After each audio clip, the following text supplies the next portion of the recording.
Wishes. Adelaide wishes to play the lead role in this year's Panto. I've always fancied myself in the role of a Panto dame. It's not a role I've tried before, but it's a form of drag that I've always respected and admired growing up.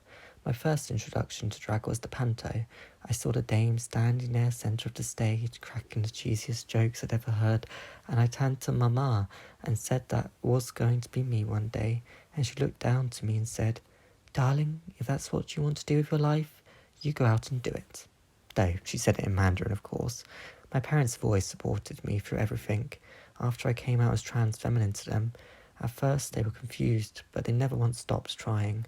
Ma even chose my new Chinese name, Jayjay, when I chose my English name, Adelaide. I go by many names, but right now I'm standing backstage as Bloody Marie, waiting for my turn to audition for the lead role as the wicked stepmother in this year's performance of Cinderella. I'm called onto the stage and the producers of the performance take one look at me and shake their heads. "My dear, this is a pantomime, not a freak show. Find something more appropriate to wear or get off my stage," one says as I look down at my costume. Mary, Queen of Scots, with bedazzled bloody beads dripping from my neck down my dress. What was I thinking? I apologise and run backstage into the communal dressing room. I stare at myself in the mirror and shake my head. I wished for the lead role. Why didn't I get my wish? Unless... I tear off my costume, wipe away my makeup and pull on my everyday clothes. I rush back through the queue of drag artists and force my way back onto the stage. "My dear," that same annoying producer says, "this is an audition for the wicked stepmother, not for Cinderella. Those auditions are at 2. Come back then." I look him directly in the eyes as I start to belt out a dream as a wish your heart makes from the Disney film, and the producers sit in awe. I've trained years to sing like this. They better enjoy it. The man calls for his assistant and says for all to hear, "Cancel the Cinderella auditions later." We found her. I never planned to play the role of Cinderella, but I don't know what else I expected. I wished for the lead role, not the role of the Panto villain. I might as well make the most of it. Rehearsals go well, and the more I play Cinderella, the more she becomes a part of me. Being able to express my femininity on stage in its rawest form feels amazing. I'm so used to the extravagant costumes and elaborate historical homages. I've never been able to just be myself on stage. It's freeing, like a calmness. It feels natural. I have to find a way to incorporate this stripped back version of me into my shows.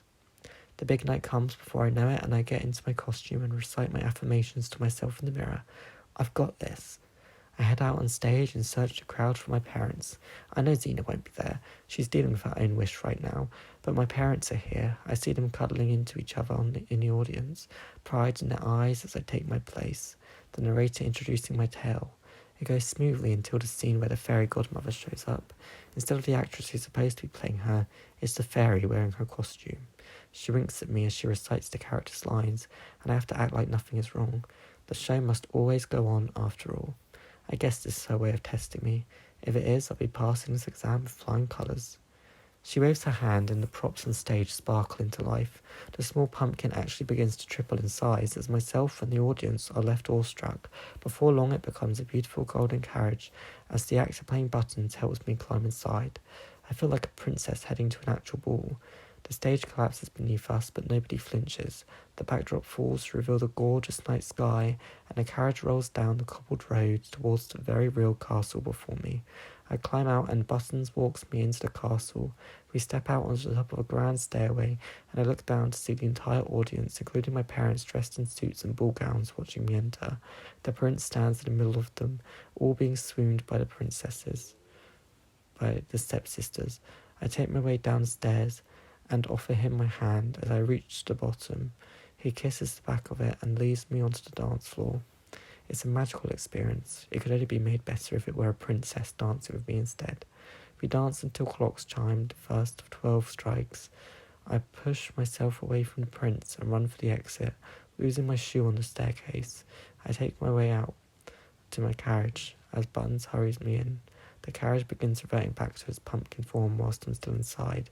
We make it back to the house, and I leap out just in time and belt it towards the door. My dress returns to rags, and I climb the stairs up to my tower, flop onto my bed and breathe a sigh of relief before making my way to the window to watch the Step family return. The rest goes how you expect. The prince finds me in the end. We sing a rendition of a popular pop song despite us being in the thrall of a fantasy world. The curtains close behind us and we find ourselves back on the stage. Everyone starts applauding us and I know showing my gratitude and bow. Dandini returns to the stage and closes us out. As the audience applaud me, Buttons begins throwing sweets out to them and the world begins crumbling down around me. It wasn't exactly the wish I'd asked for, but it was so much fun, and it's inspired me to try new things out there in the real world. Perhaps I'll even make my dream of being the Panto Dame a reality. Perhaps I'll even throw a show myself.